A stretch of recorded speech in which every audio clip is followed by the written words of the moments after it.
Welcome to day 25 of the Seeker's Guide to Soul Contact. Hope you're enjoying the lesson so far. Give us a like and subscribe to our channel. Today's theme is I Will Begin the Journey Home. The parable of the prodigal son illustrates very concisely our journey away from the one true God into the realm of the false ones. We'll read it as it is written in the scriptures. Jesus continued and had told this story. He talked about a man who had two sons.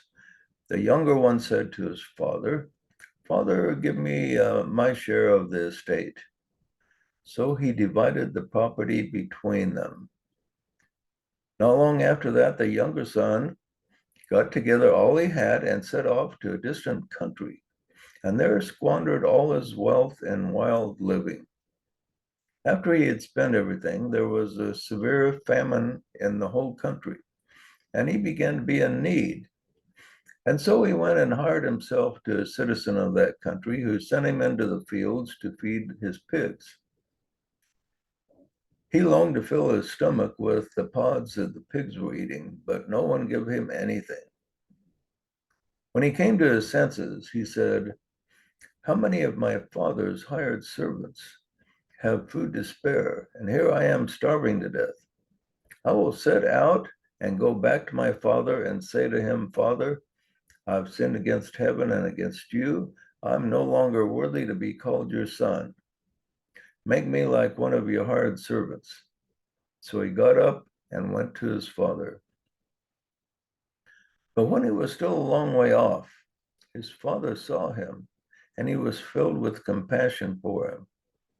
He ran to his son, threw his arms around him, and kissed him. The son said to him, 'Father, I have sinned against heaven and against you. I am no longer worthy to be called your son.' But the father said to his servants, 'Quick, bring the best robe and put it on him. Put a ring on his finger and sandals on his feet. Bring the fatted calf and kill it, and let's have a feast and celebrate. For this son of mine was dead and is alive again. He was lost and is found.' So they began to celebrate. Meanwhile, the older son who was in the field, and when he came near the house, he heard music and dancing. So he called one of the servants and asked him what was going on. 'Your brother has come,' he replied, 'and your father has killed the fatted calf because he has him back safe again and sound.'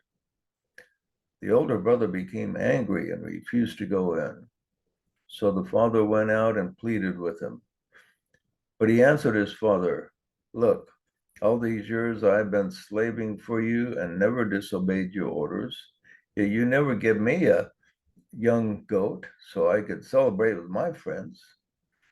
But when this son of yours, who has squandered your property with prostitutes, comes home, you killed the fatted calf for him.' 'My son,' the father said, 'you are always with me and everything I have is yours. But we need to celebrate and be glad because this brother of yours was dead and now is alive again. He was lost and is now found.'" It's found in Luke 15:11 through 32. The Father here represents the one true God or spiritual parent who loves us and wants what's best for us. Even so, he honors our desires if they should lead in a precarious journey on our part. We only learn through following through on our choices. The younger son asked for his inheritance, which he took and journeyed to a distant country. The distant country represents this earth life, where the lives therein seem to be separate from God. They appear to live beyond the reach of their source. For many, it seems that God either does not exist or is beyond our reach. Next, we are told he squandered his wealth in wild living. Wealth here represents the gifts and powers of God that we all have within us, but we have lost our recollection as to their correct use. In our ignorance, we squander our natural powers very carelessly. Next, it says, after he had spent everything, there was a severe famine in the whole country, and he began to be in need. We have spent everything by giving away our power to false gods. This created a spiritual famine where it seems that the false gods have all the power and we have none unless some of it is given to us. The scripture continues, so he went and hired himself out to a citizen of that country, who sent him into the fields to feed the pigs. He longed to fill his stomach with the pods that the pigs were eating, but no one gave him anything. In his needy situation, he hired himself out to a citizen. This represents the false god of his choice. The pigs represent the lower desired nature. All he received from the false gods was the feeding or stimulation of the lower nature, which is separated from God. In that situation, the best he could think to do for himself was to eat with the pigs or yield to the lower nature.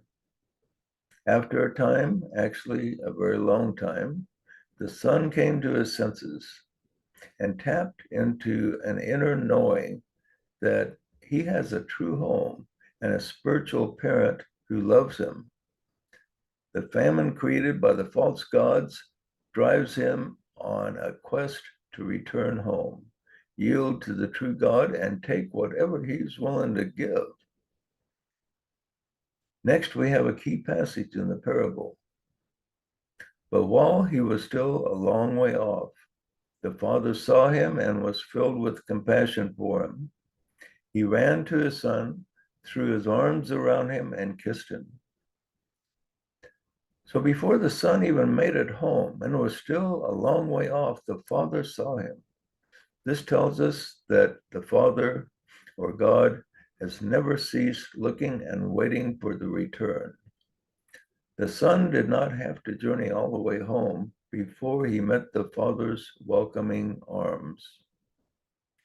The most important part of our journey home is to realize that the false gods give us no real spiritual food, and following them only produces a famine in our lives. When we reject their authority and seek the true God within us, then the waiting inner life responds and welcomes us.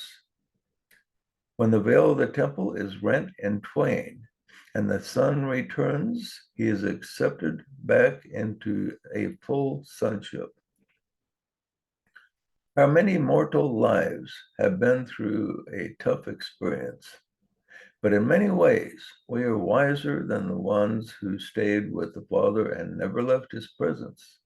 We have learned to have compassion toward others who make mistakes.